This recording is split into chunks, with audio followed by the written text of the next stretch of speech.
Olá, estudantes da segunda série, sejam bem-vindos, tudo bem com vocês?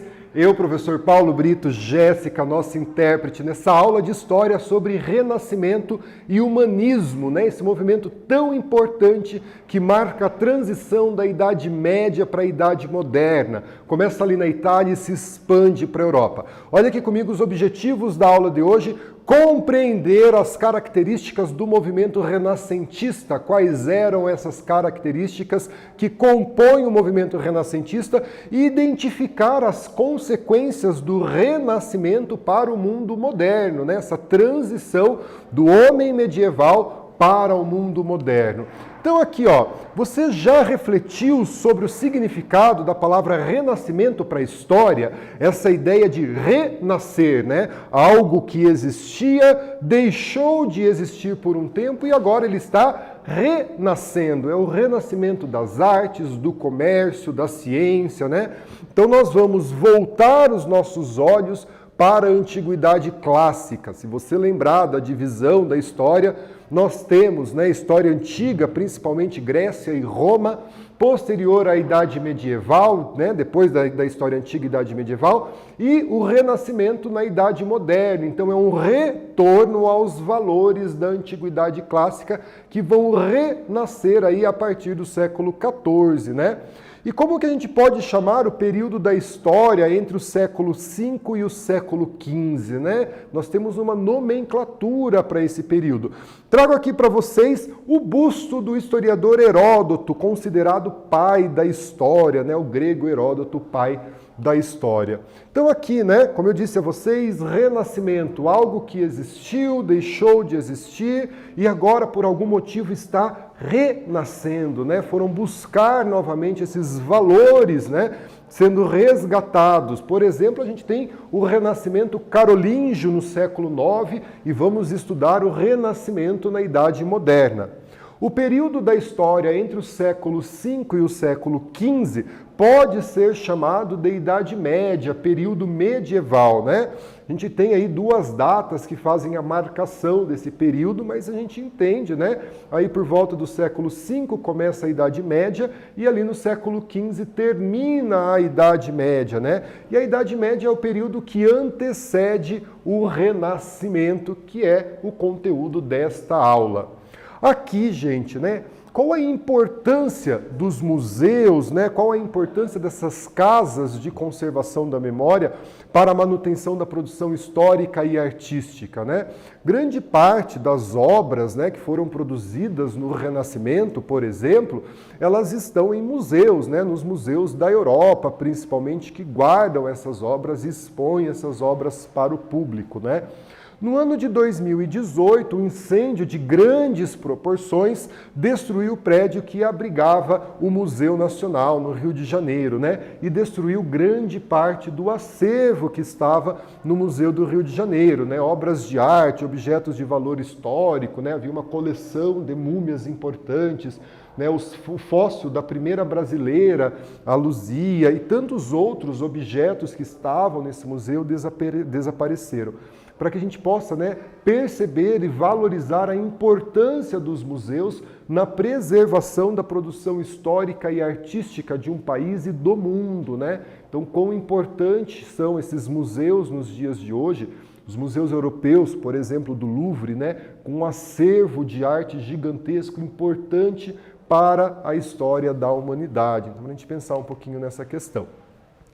O movimento renascentista e o humanismo marcam a forma de vida do homem moderno, né? Então a gente vai usar essa expressão de homem moderno. Compreender, né, esse mundo medieval, as suas mudanças e permanências para o mundo moderno, nos permite pensar a formação do mundo atual. Então nós vamos transitar, né, o momento de transição do homem medieval, em que o poder era da Igreja Católica, em que vivia no feudo, numa economia monetária baseada na troca, para um homem moderno, né, a centralização política, né, o uso da razão. Então essa transição, essas mudanças e permanências nesse processo do homem medieval para o moderno e as suas consequências para o mundo de hoje. Daí você olha, né, e professor, mas você trouxe o quadro, uma foto das tartarugas ninja. Gente, as tartarugas ninjas aqui representada é uma homenagem ao quarteto de artistas renascentistas italianos. Então o nome das tartarugas ninjas, né? Leonardo, Michelangelo, Donatello e Rafael. Esses nomes, eles lembram, né? Ele é uma homenagem, esses nomes, aos pintores renascentistas italianos, Leonardo da Vinci, Rafael Sanzio, Michelangelo Buonarroti. Então, e comiam pizza, né? O prato principal aí que eles mais gostavam era a pizza, para lembrar aí da Itália. Por isso que eu coloco aqui as tartarugas ninjas, e você não vai mais esquecer desse quarteto renascentista, né? E aqui o Renascimento, um movimento artístico, racional, filosófico, científico, humanista, né? Que rompe com a medievalidade, traz a ciência, a razão para ser discutida, né? Vamos pensar o homem, vamos pensar, né, os fenômenos na natureza a partir da razão. Começou na Itália, né? Então a Itália ali era a porta de entrada para a Europa, principalmente dos comerciantes que vinham da Ásia. Vinham da Ásia e traziam esses conhecimentos, né? Esse conhecimento, essa ciência desenvolvida no Oriente, chegava na Europa através da Itália. Então a Itália é considerado o berço do Renascimento. E marca essa transição da Idade Média para a Idade Moderna, como a gente tem dito aqui, né?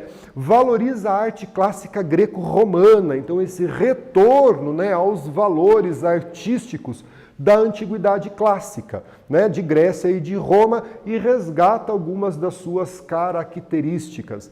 Aqui, gente, uma produção do Leonardo da Vinci chamada O Homem Vitruviano, né? O homem é a medida de todas as coisas. Então essa reprodução que o Leonardo faz dos estudos de anatomia, dos estudos de corpo humano, tão importantes para a produção artística, né? A gente só vai conseguir pintar, só vai conseguir esculpir nesse período com tanta precisão a partir dos estudos da anatomia do corpo humano, né? Durante a Idade Média esses estudos pouco aconteceram e agora eles voltam, né? Eles renascem na Idade Moderna com o Renascimento, beleza? Antropocentrismo, olha essa palavra, né? Antropocentrismo.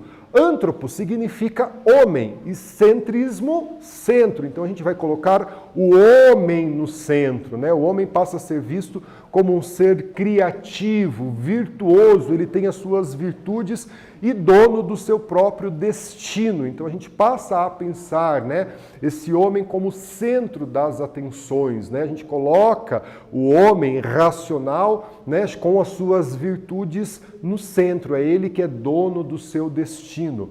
Na época medieval, predominava o teocentrismo, né? Os valores baseados em Deus como centro, né? Tudo convergia para Deus.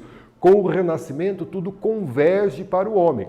Os artistas renascentistas, eles não eram ateus, né? Tanto que vários artistas vão trabalhar com e para a Igreja Católica do período, como, por exemplo, Michelangelo pintando o teto da Capela Sistina.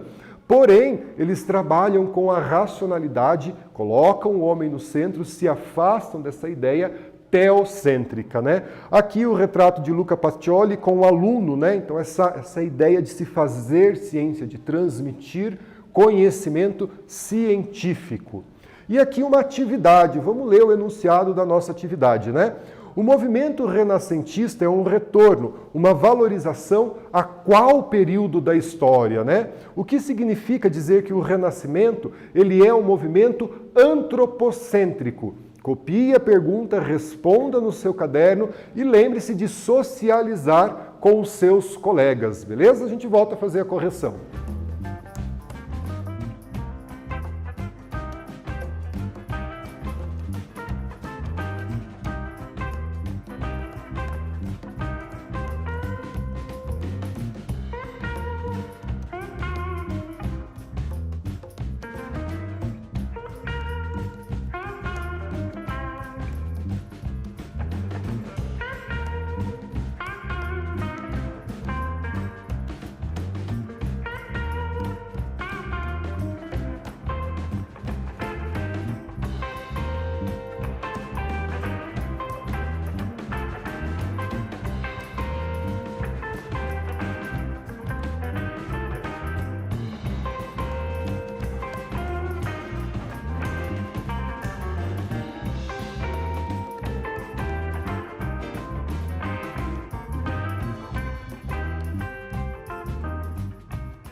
Galera, voltamos aqui, vamos corrigir a nossa atividade, né? O movimento renascentista, ele é um retorno, uma valorização a qual período da história e o que significa dizer que o Renascimento, ele é um movimento antropocêntrico. Então aqui é uma valorização, é um retorno aos valores artísticos do período clássico greco-romano.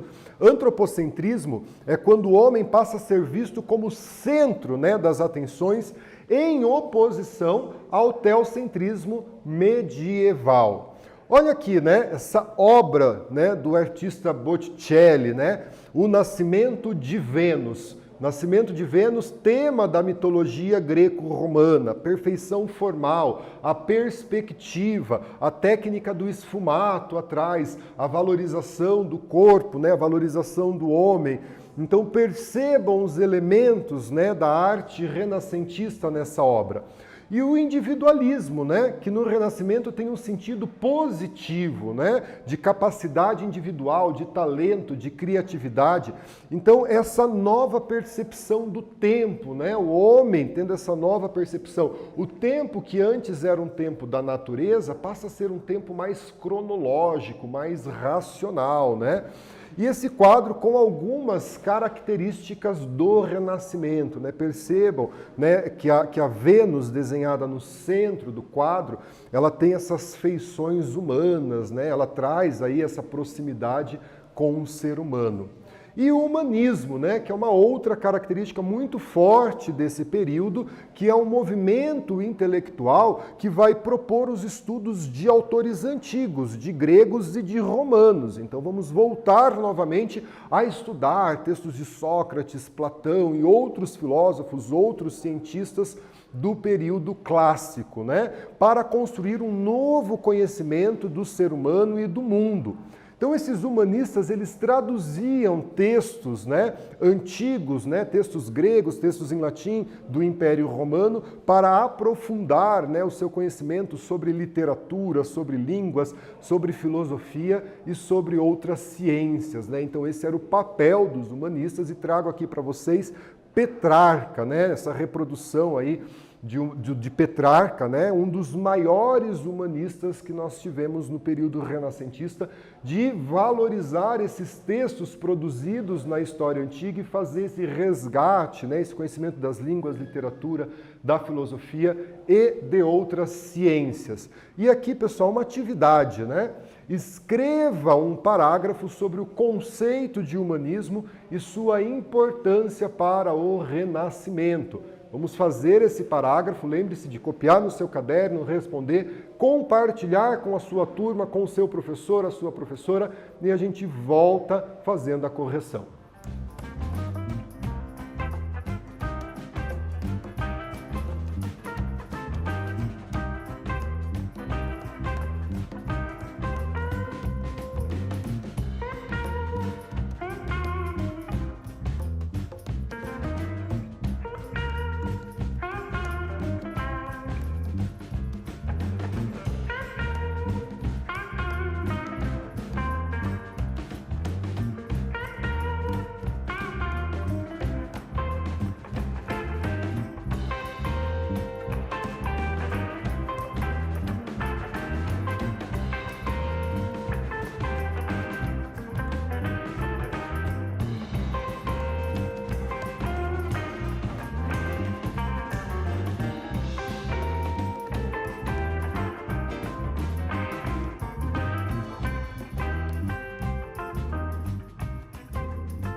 Galera, voltamos com a correção da nossa atividade, né? Pedi então que vocês escrevessem um parágrafo sobre o conceito de humanismo e a sua importância para o Renascimento. Então aqui uma resposta, né? O humanismo ele foi um movimento que valorizava, né, os estudos da antiguidade clássica, Grécia e Roma, traduzindo textos desse período para o Renascimento e valorizando a figura do homem, né?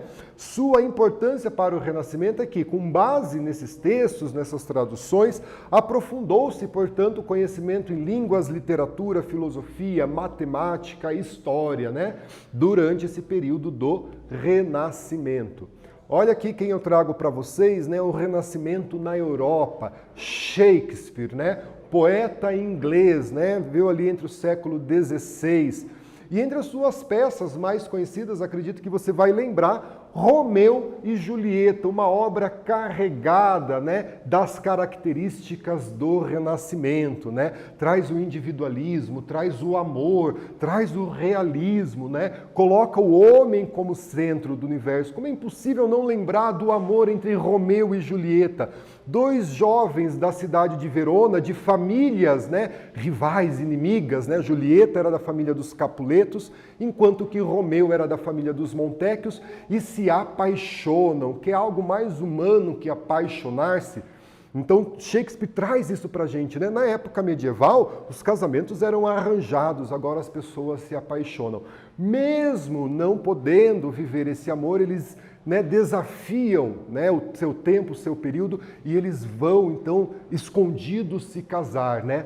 Romeu acordava antes que a cotovia anunciasse o nascer do sol para cortejar Julieta em sua janela. Quis o destino pregar uma peça nesses dois, né? Benvolio, primo de Julieta, mata o amigo de Romeu, Mercúrio, né? Então aí tem o ódio, né? Essa disputa entre as famílias. E Romeu, para vingar a morte do seu primo, Mercúrio, mata Benvolio. Então, o Renascimento trabalha os sentimentos humanos, o amor, o ódio, né? Romeu precisa sair da cidade de Verona, né? O príncipe exila Romeu da cidade de Verona, e Julieta, que não consegue imaginar a sua vida sem Romeu, ela resolve, então, em um plano, né, tomar um remédio para provocar um sono profundo, a sua família achar que ela morreu, e para que ela, então, pudesse encontrar Romeu. Julieta faz isso, toma o seu remédio, né? Parece que ela morreu, a família acredita que ela morreu, Julieta é colocada no seu mausoléu, e alguém precisa avisar Romeu que Julieta não morreu, que ela vai acordar do seu sono e que eles podem, então, viver o seu amor. O que acontece? A notícia da morte de Julieta chega até Romeu sem que ele soubesse a verdadeira história, né? Se Julieta não consegue imaginar sua vida sem Romeu, Romeu não consegue imaginar a sua vida sem Julieta. Ele vai até o túmulo onde repousa o corpo de Julieta, embora ela não tenha morrido, e ele então se envenena. Enquanto ele toma o veneno, Julieta abre os olhos, acorda, vê Romeu naquela situação. Se Romeu não vive sem Julieta, Julieta não vive sem Romeu. Ela ainda beija os lábios de Romeu para tirar um pouco do veneno da sua boca. Romeu morre nos braços de Julieta e Julieta se apunhala e morre junto a Romeu. Uma história de amor triste, mas traz essas características como um individualismo, né? Você colocar o amor na frente, né? O egoísmo desses seres, eles amam, eles sentem raiva, eles sentem amor, eles sentem paixão. Então esse é o homem moderno, né? Com os seus sentimentos trazendo ali e vivendo intensamente esses sentimentos e vivendo intensamente a sua individualidade. Então Shakespeare traz isso, assim como vai trazer em Hamlet e outras peças, né? Essas características do Renascimento. Em Portugal, a gente vai ter Luís de Camões escrevendo os Lusíadas, o amor é fogo que arde sem doer, né? Também falando do amor. Nós vamos ter na Espanha Miguel de Cervantes com Dom Quixote de la Mancha, né? Uma crítica ao período medieval, uma comparação com o homem moderno. Dom Quixote teve o sono dos 1000 anos, né? Ele dormiu na Idade Medieval, acordou na Idade Moderna, não entendia o mundo moderno e ele acorda e vai procurar a sua amada Dulcinea. Então, novamente, o amor aí colocado como tema central de uma obra renascentista. Galera, uma atividade aqui, ó, né? Depois de falar de Shakespeare, dos Lusíadas, de Camões, de Cervantes e tantos outros, né? A gente poderia falar de Dante Alighieri, Erasmo de Roterdã, esses artistas renascentistas. Olha aqui a nossa atividade, né? A frase a seguir contém erros. Identifique esses erros e reescreva a frase corretamente. E a frase é essa, né? O Renascimento foi um movimento que ocorreu no século XIX, exclusivamente na Alemanha, defendia a manutenção dos valores medievais. A gente volta para fazer a correção.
Galera, vamos então aqui olhar os erros da nossa frase, né? Então não foi no século XX, não foi exclusivo na Alemanha e não defendia a manutenção dos valores medievais, né? O Renascimento foi um movimento entre os séculos XIV e XVI, com o início na Itália, vai se expandir para toda a Europa e os artistas renascentistas valorizavam, buscavam resgatar os valores da antiguidade clássica, beleza? Galera, Renascimento, um movimento cultural, artístico, científico, racional, filosófico, que valorizava a antiguidade clássica, Grécia e Roma. Humanismo, a valorização da capacidade de produção do ser humano, né? O homem aí sendo valorizado em oposição ao teocentrismo medieval.